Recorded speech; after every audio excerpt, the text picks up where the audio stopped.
Hey everyone, my name is Dante and welcome back to Story Hub, your hub for the best stories on Reddit. My sister took my brothers and I in when we were just 4 female, 5 male, 6 male, and she was only 19 at the time and did sacrifice a lot for us, including her boyfriend she'd been with since she was 12, who broke up with her when he found out that she'd be applying for custody of us because he wasn't ready to take on such a responsibility. My sister at one point in time was working 3 jobs to even be able to provide for us. I never went without food or clothes or even toys. But the one thing I went without was growing up in a nurturing environment. My sister was always stressed and irritable. I also felt like she had resentment towards us at times for having to be stuck with us rather than pursuing her dreams. Like for example, if we did something as small as spilling a glass of milk or breaking something, she'd have an overreaction, yell and lecture us about how hard she works to get it and how we need to stop being so careless even if it was just an accident. My sister is now doing much better in life and no longer have to work and is happily married. She has a 2-year-old and is pregnant with her second. I've seen how she treats them and I can tell she loves them very much. I even watched her toddler spill a glass of milk and she was so calm and loving about it. She even jumped on this new gentle parenting trend. She wasn't like that with me, so I called her out on it in front of my brothers and her husband. I told her that it's unfair that I didn't get the gentle side of her, rather I got the harsh and cold side of her when I, 17, was just a child. She was shocked to hear me say that and started crying, saying she did her best with what she had. My brothers surprisingly stood up for her and told me that if she was that bad, then why am I still living with her, and that she was an amazing caretaker and took us when our own mother abandoned us, so how could I be so selfish and accuse her of anything less. It got really contentious, so my sister ended up excusing herself to her room, but in the end my brother, whom I'm really close to, is angry with me. So now I'm here wondering if I was wrong for calling my sister out. You're an idiot. Your sister dropped her whole life at 19 to take care of 3 kids. I understand being upset at having a less than perfect childhood, but childhood doesn't magically stop at 18. She was still a kid when she was taking care of you 3. No shot she was stressed and having major difficulty. And now you're looking at her, finally able to be an adult without the frantic panic, and you resent her for now having the support to take care of her children the way she wants to.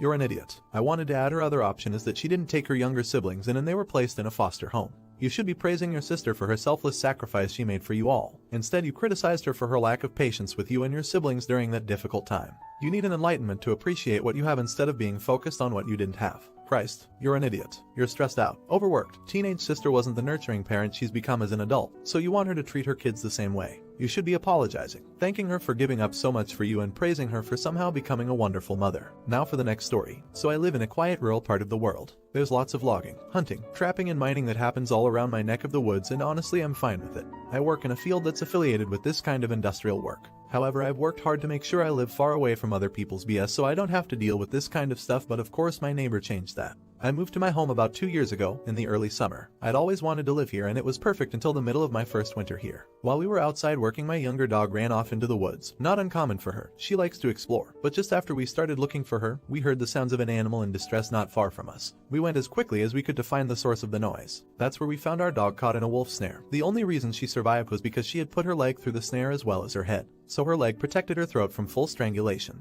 We were able to free her and she recovered quickly. I know the guy who set the traps, as it turned out. He's my neighbor. When I spoke to him about, he refused to take it down, even though it's very close to the property line.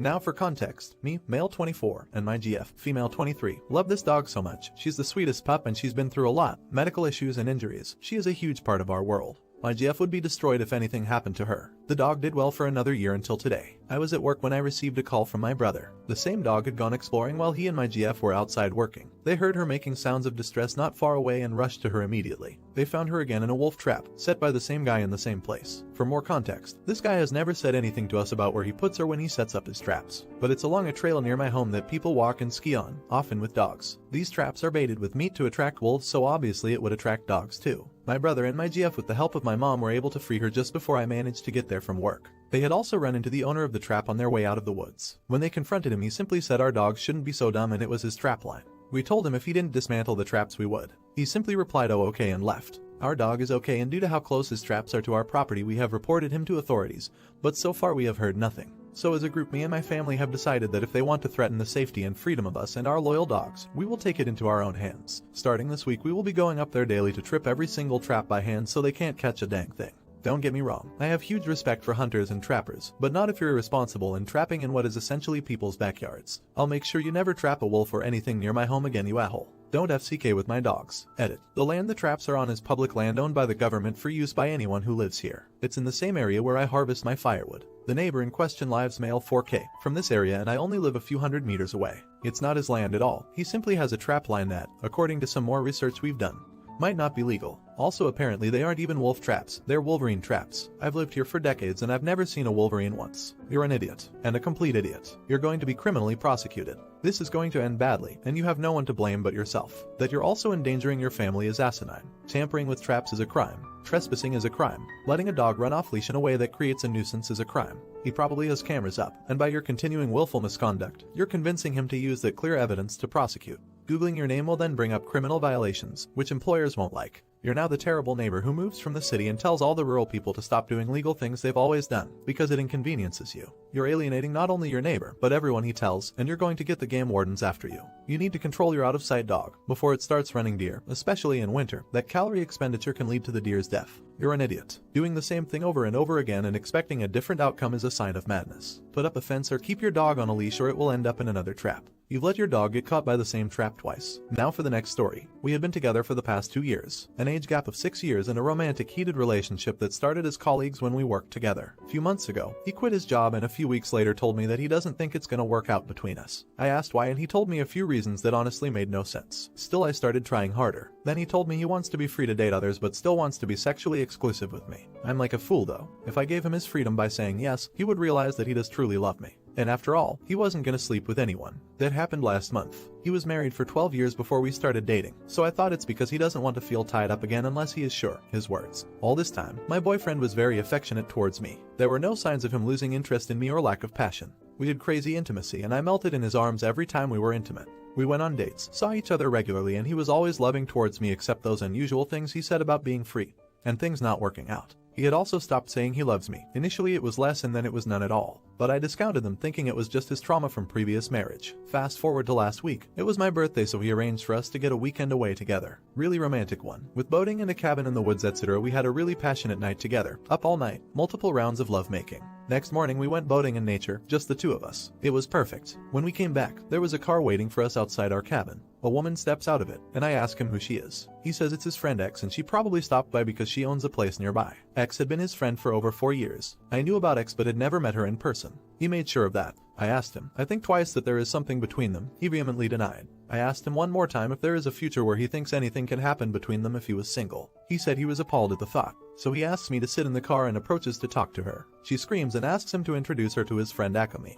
I walk towards her and say hi and introduce myself. She says if I know who she is, and I say yes that she is a friend etc. She asks me if I know she is dating him. I am shocked. I ask her if they are intimate. She says yes and that they have been together for the last year. At that time I couldn't breathe. I ask him with great difficulty that how did this happen. She adds that a year ago he professed his love to her. Told her that she has always been the one he has been in love with but timing has never been right. And they have never been single at the same time and after 5 years life has given them a chance to be together so he wants to be with her. And after some thought, she said yes and they became a couple. She then mentions that he took her to meet his parents last month and has been introducing her to everyone as his girlfriend. I feel like someone has stabbed me in the back and punched me in the gut at the same time. A whole year. I look at him and all he says is that I didn't know how to end it with you. I was just hoping you'll just leave on your own. And then proceeds to say that he loves this other woman and wants to be with her. I stand there motionless. I was a transitory nobody to their great love story 6 years in the making. I felt so worthless and still do. He didn't even give me the respect or dignity to let me know that he is over me and wants to be someone else. He just kept me on the hook. I asked him if he really wanted me to move on.